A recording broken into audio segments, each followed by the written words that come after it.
Hey, I'm Brandy Sickels, and this is Break Free Find Joy. I am not a therapist or a guru. I am just someone who got tired of beating myself up and learned there's a better way. Here's what I've discovered. When you stop going to war with yourself and start getting curious instead, something magical happens. You finally have the energy to chase what actually matters to you.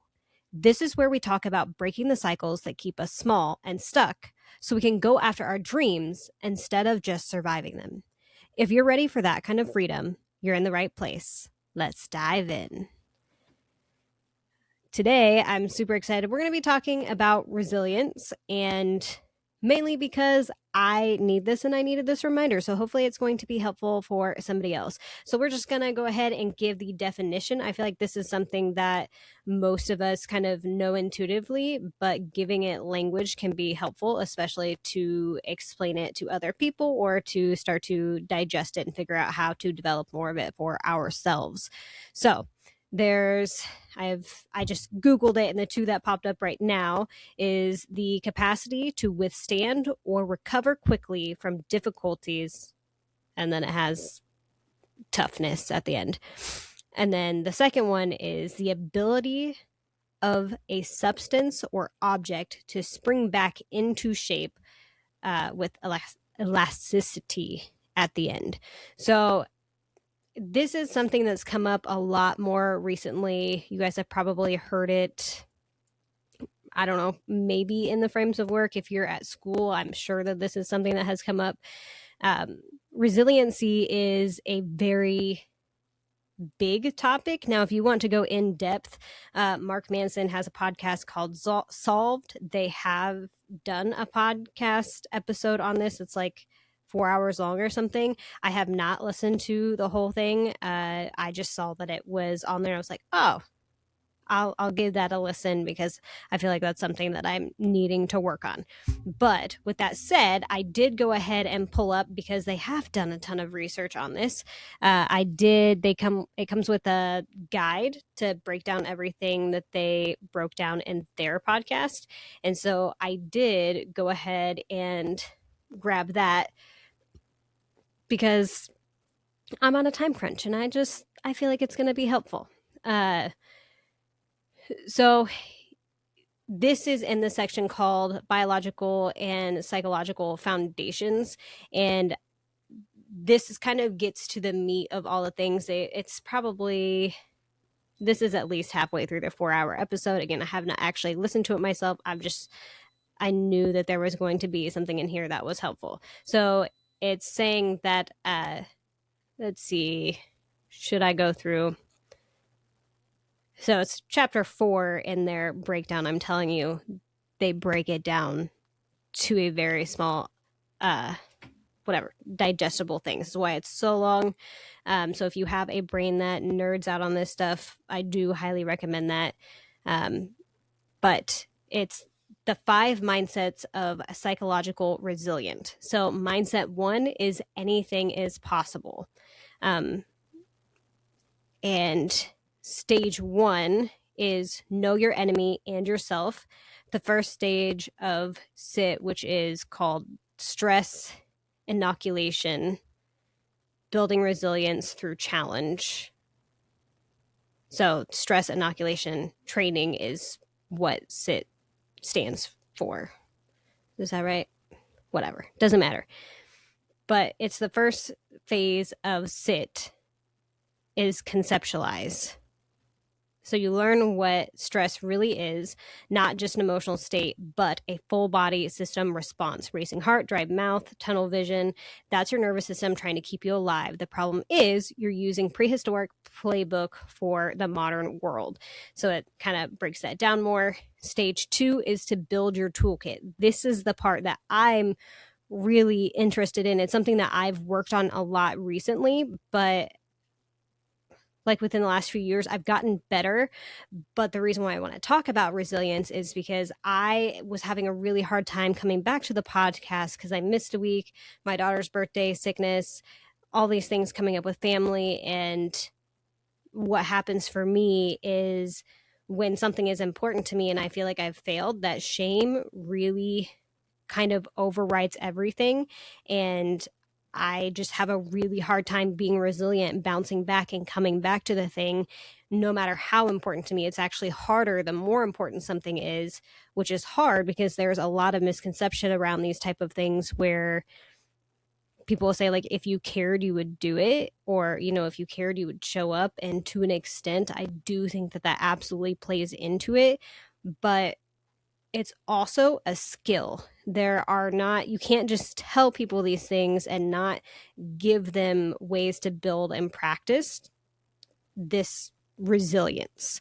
Um, it can be really defeating when you're someone who cares a lot but has little to no resilience. Ask me how I know. If you would go back and look at my teenage years, it was really difficult because I think I can look back now and see that there were people who believed in me and wanted to help me move forward, but I just could not. Part of it is that I didn't believe in myself, but the other thing is, like, I didn't have that resilience. I didn't know how to keep pushing forward when things were hard, unless they were like ridiculously hard. Because I did grow up in a very dysfunctional home and things like that, so I knew how to power through in a sense. In some things I was very resilient, like emotionally, and I don't even know how to explain it, just not in a healthy way, we'll just say that. So stage 2 is build your toolkit. It brings up breathing techniques. When stressed, your breathing becomes shallow and rapid, but controlled breathing techniques such as box breathing, 4 counts in, hold 4 counts, 4 counts out, hold for 4 counts in, just like that, like you're watching a box. You can find different things on YouTube if you're a visual person that will help you. They kind of draw the lines in the box and it helps teach you that breathing pattern. That's been super helpful for me. Or the tactical breathing, 4 in, hold 4 out, can help reverse this by activating your parasympathetic nervous system. Practice these patterns daily for 2 to 3 minutes or until they become automatic. Your body will remember this calm state when you need it most. This is one of the things that they bring up multiple times, and one of the things that's I have to remind myself of as I was building this skill is it only works if you practice it. You can't go to just grab these tools when you're in a high stress situation. You want to calm yourself down. Not saying that it won't be helpful, but it's not going to be as helpful as it could be. Where are we going? Cognitive reframing. Your mind will catastrophize. I have a very hard time with that word, so I'm not trying it again.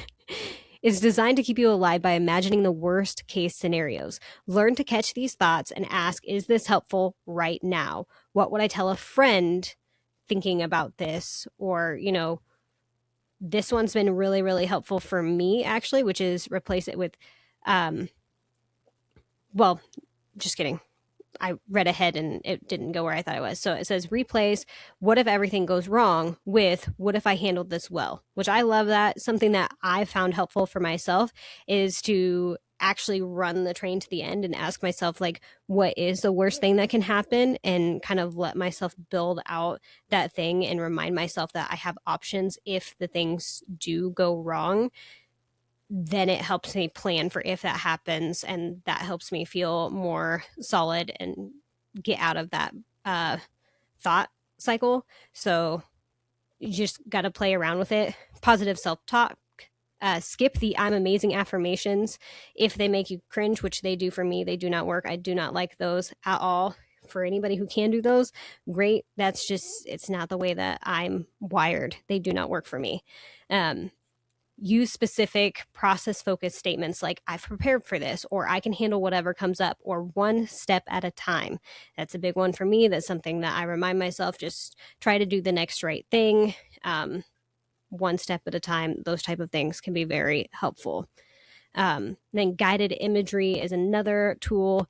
Olympic athletes don't just visualize success, they rehearse problems and solutions. So see yourself walking into the presentation room feeling nervous, then executing your opening perfectly, and then practice handling interruptions, technical failures, or hostile questions in your mind. And that way you start to build the tools to be able to handle things when they come up, because you've already practiced what you'll do if the things do go wrong. Stage 3 is stress reps in real life. Finally, if you move into application and follow through, this is where you put your training into practice, not all at once, not in front of a TED Talk audience. You start small, gradually exposing yourself to the stressors that usually wreck you, and practice staying composed.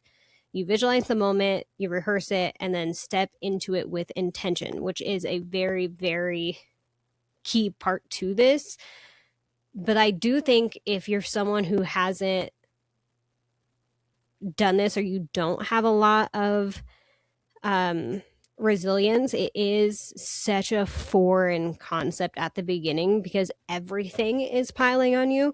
So it can feel like, where do I start? This doesn't make any sense. Again, I'm speaking from experience because this is how I felt for a very long time. I know when I was in 21 and I had this life-changing experience of being able to go and move to Hawaii, and I lived with my cousins there for a year. I was a nanny, and I also met some amazing people in a church community that were helping me do a lot of healing work. I was doing inner healing calls called Sozo. And so basically facilitating a conversation between yourself and God with other people there. You can believe what you have to believe, whatever. That's not the point. The point is, I was going through this deep work and confronting a lot of things that I did not like about myself, my life. This was I think that time for most people is formative because you're 21, you just get access to a lot of things, as well as still trying to figure out who you are, what you want to do with your life, and all those things. And I had just had a long-term relationship, on again, off again, for I think it was like 6 years, that had ended, and all of these things. And I was one of those people that really, really struggled to see.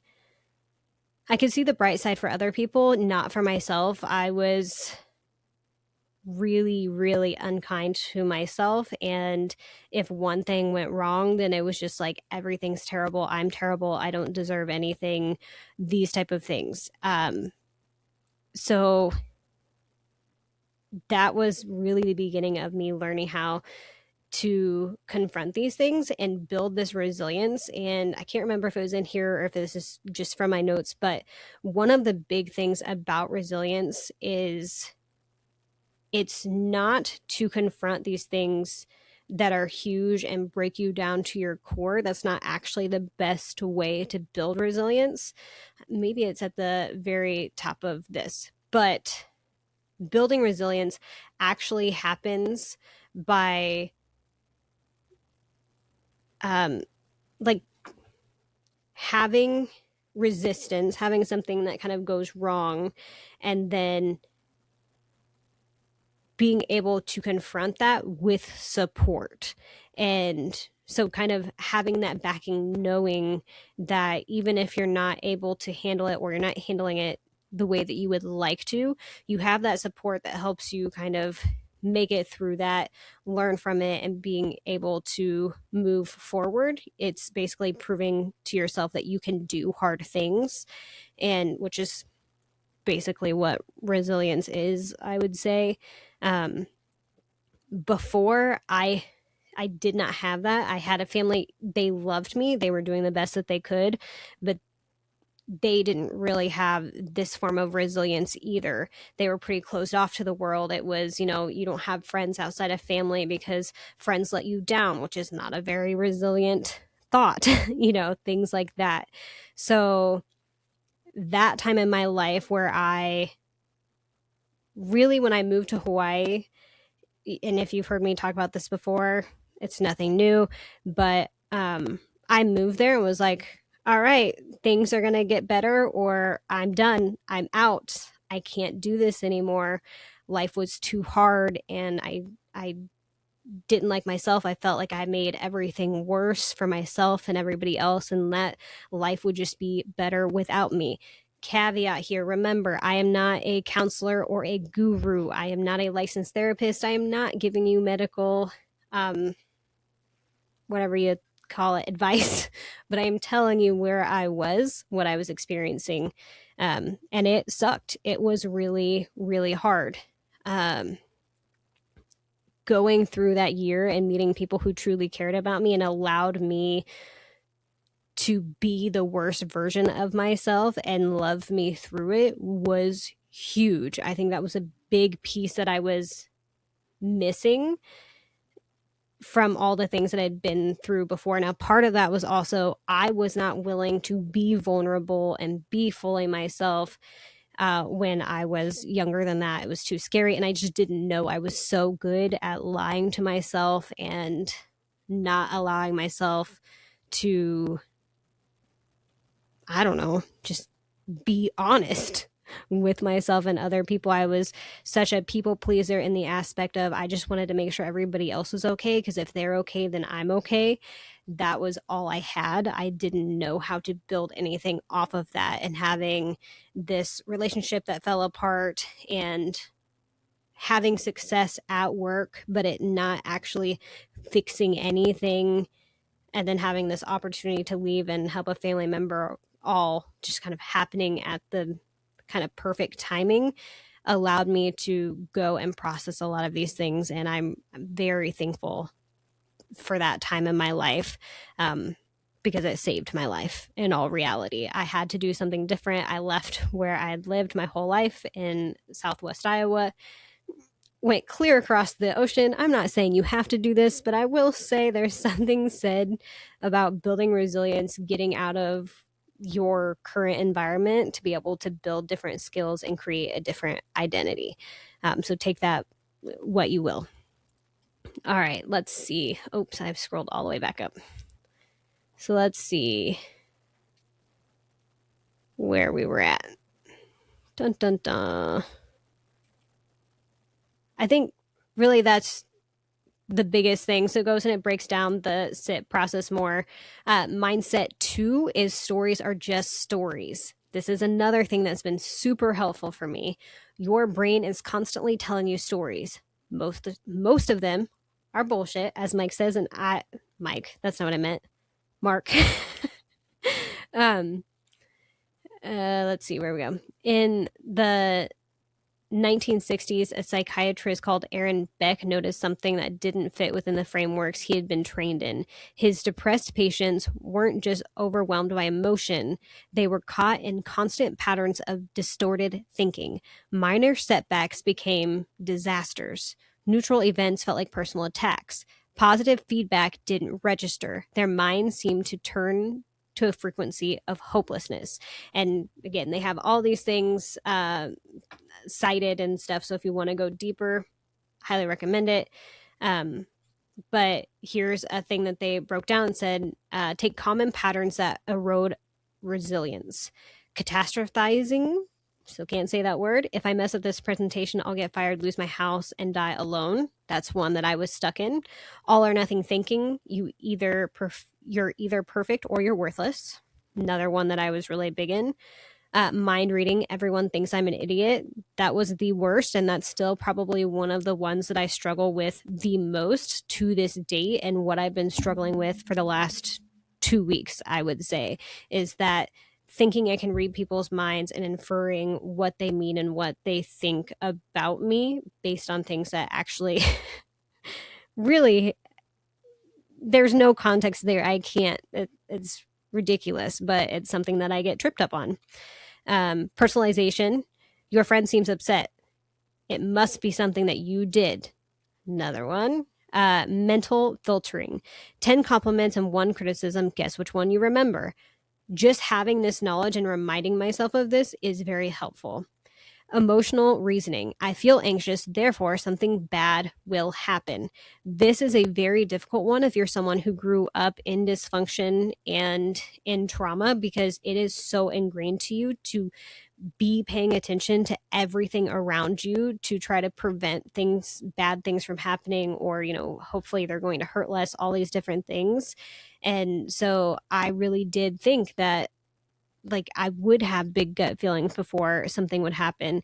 And so therefore it would become my fault if it happened, because if I felt like it was going to happen, then I should have done something to stop it. And if I didn't do anything, then it's basically my fault, is the way that I would just really go through that mental loop. So if you do this, please know you're not alone, and know that you can learn how to interrupt that thought pattern and choose something that's more helpful and healthier for you overall. Thought work that changes your brain. So CBT starts like detective work. First, you identify the triggering event and our immediate thought, and then we investigate. So what evidence is there for this thought? What evidence is against it? What's the alternative way of viewing the situation? So if your friend is mad at you and you're like, oh, it must be something that I did. All right, well, think back, what would it have been that you could have done that upset them? Okay, is there something that shows that this isn't that? And then what's another way that you could view the situation? Oh, maybe she's going through something else. Maybe something happened on her way to work, and something like that. This isn't about toxic positivity or forcing yourself to look on the bright side. It's about training your mind to be more accurate, not optimistic. For example, I always fail dissolves when you recall one past success. Everyone's judging me softens when you name a more specific person, name specific people who've shown care. So it is a lot of mental work. I'm not going to say that it's not, but it is work that really matters if you're wanting to break this cycle. Then there's this, we're not going to go into this because I only have just a little bit longer, but acceptance and commitment therapy, or ACT. So if you've seen, this might be something, if you've been in therapy, has kind of been brought up, the stories you take with you. So Dr. Stephen Hayes was in the middle of a full-blown panic attack in his office at the University of Nevada. Then something shifted. That moment became the catalyst for what would become acceptance commitment therapy, radically different approach to psychological health.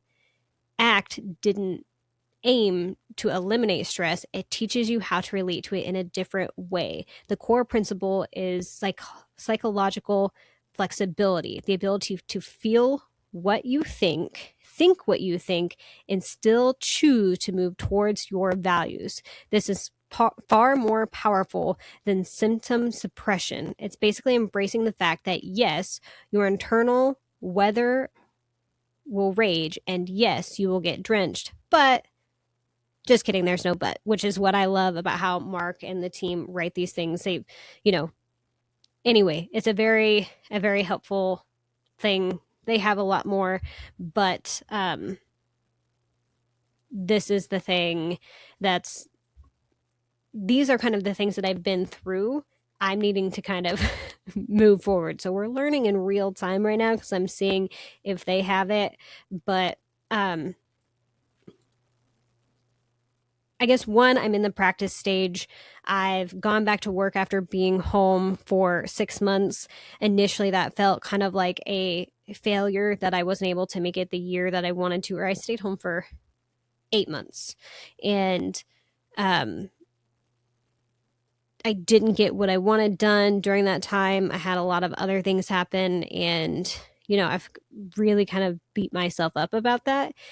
Now I've gotten back into work. I actually really enjoy what I do for the most part, but at the same time, there's this question of, well, I'm not really doing the things that I'm passionate about. I don't feel like I'm actually chasing my calling, because I'm getting so focused on these things and wanting to do good at the job. And now I feel like I'm not really doing great at the job, but I'm also not pursuing my passion. And that's where I feel the last 2 weeks, it's like I hit this I'm in this valley of what am I even doing? And this, I used to get stuck for so long. And now it's like, all right, well, let's just talk about it. Let's just do a podcast episode on this. I don't have to have the answers. That's the whole point, is I'm not coming to you with answers. I'm coming in talking about the things that I'm struggling with, what I'm doing to help myself, how I'm moving forward, because it's light years better than what I've done in the past. And I know that there's a healthy way forward. It's just this is new and I don't know what that looks like in a way that honors myself, the people that I'm working with, and the work that I want to do. And I can see these vague things. I'm like, oh, these things can work together, but I don't know how to actually have them come to fruition. And also, I have just noticed, to be completely honest, that I'm self-sabotaging. I'm not showing up. I'm not actually following through and reaching out to people and all the things that I said I was going to, and that sucks. um, but being stuck on that isn't going to help. It's like, okay, well, that's data. Now I know, I can see it. It's frustrating. I thought I was past this, but now that I know, what am I going to do moving forward? Mindset 3 is narrow your focus on what you can control. That's a good one, pretty self-explanatory. Again, if you want to go deeper, you can. Let's see. Mindset 4, make it fun. This one's huge, is what I'm working on. That's something that this podcast is helping me with, because it's not just me learning all these things and not doing anything with it. That's why it's like, today I need to sit down and just do it, because I know that I need it, which means there's probably somebody else who needs it too. There's whole science on laughter. I'm definitely going to come back. I'm trying not to get super sucked in to these and continuing to go. Mindset 5, build your identity as someone who does hard things. This is huge. It is very hard, like I said, if you're someone who hasn't, or if you have a toxic relationship with that, like you pride yourself so much on going through hard things and pushing through hard things, that can be a double-edged sword, because then you're making things harder than they need to be, or seeking out things that are hard just because you feel like you have to do that, rather than what is actually healthy and will help move you forward. So there's just an evaluation that has to come with that. You have to have that self-awareness. It takes time, but it's worth looking at. I'm definitely someone who has overcorrected and really thought that I had to make things harder. I don't like when things come easily. I don't do well when things are going really well, which I hate saying out loud, but it's very true. And let's see if we can get to their last one. Oh, was there only 5? I thought there were 6 mindsets. Doesn't matter. So that means that it didn't really hit what I was hoping, which is fine. I'm going to go back and listen to this podcast later. It's solved, and it's the one on resilience. If you find the Solved podcast wherever you get your podcast, it'll be pretty easy to find, because you could just type in resilience. So I'm struggling, to be honest. And this is my step to moving forward and getting out of this rut that I'm in, and proving myself that I can be resilient, and not having to have the answers to do it. I'm very good at trying to research things and learn about them and all these things and try to outlearn the action. But something that is very important, we hit on it at the very beginning of this episode, and it'll be something that I have to repeat to myself all the time, but you have to go out and actually do the things. You can't just learn about it and read the theories and all these different things on what you should do, because if you're not going out and practicing, it's going to be much harder to do the right things and use these skills when you absolutely need them. And There's this concept that I talk about called the bridge, and I'm really bad at it, but there's this saying that it's like, when you know better, you do better. I used to absolutely love that quote when I was younger. And then as I got older, I started to get really frustrated. It became a weapon towards myself of, well, I know better, but now I'm not doing better. So I must just be a piece of shit. Spoiler, that's not true. There is a lot in between knowing better and doing better. So, yes, one part of it is this self awareness, this knowledge piece, whatnot. Like, okay, there's this knowledge. Now we know better. And then there's this piece where we have to like start to integrate that. And so you know it. Now you're working on it. You're starting to implement those things into your life, practicing it, and then you're going to have to, they're going to be failures and having to relearn lessons, all these things, and then you do better. But you do have to have that practice and things in between. There's shifts in beliefs, identity, all these different things that actually go underneath a lot of things that we're trying to change, even if it's something as simple as like, I want to quit smoking. Okay, well, you have the addiction portion of it, then you have the behavioral portion of it. You're so used to doing these things, the habits that go around it, but then there's an identity of someone who smokes. Especially if you work somewhere and all of your friends smoke, you would go out and you would talk to them and you guys would all be having a cigarette. Quitting that can feel like it can cause a lot of different fears of like, what if I lose my friends because they don't want to hang out with me because I'm not going out with them to smoke because I don't want to be around them when they're smoking because I don't trust myself not to have one. And then I'm missing out on these jokes and all these different things, and you feel separate from the people who are your friends. That can be a big hurdle to someone who is trying to quit. Logically, it's like, well, that's not going to change everything, or and might not change anything if you quit smoking. But there's just psychologically, that's something that we have to keep in mind.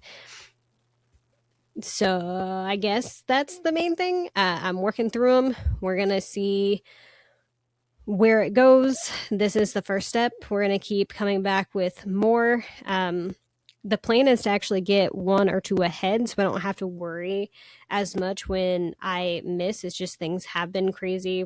I had planned on doing another episode with somebody else, but then that couldn't work out because of me being sick and stuff as well. So, you know, life happens, and figuring out how to be resilient to come back when things don't go the way that we wanted is very important. And it's something that I'm going to be working on right alongside you. You are not in this alone. You're not the only one who feels like you can't do the simple things, even when you really want to do them. And if you're dealing with shame around that, just know it can get better. It does get better, but it takes a lot of intention and work and time into that to shift those thoughts and beliefs. And to me, it has been incredibly worth it. We're 10, 11 years from, well, how old am I? I'm 33. I was in Hawaii at 21, however long ago that was. um, and it's kind of like the compound effect. The work that you put in matters. Stuff that you've done and then stopped doing because life got busy or whatever, it doesn't mean that it doesn't matter anymore. When you pick it up, it's just going to take some time to get back into that rhythm. But it is a skill. You can build these skills and they can be incredibly helpful. And I'll share how it goes as I'm moving through it. We'll see how we feel in the next episode. And I got some more things that I'm working on. I'm super excited. I did go ahead and send it out to a few other people.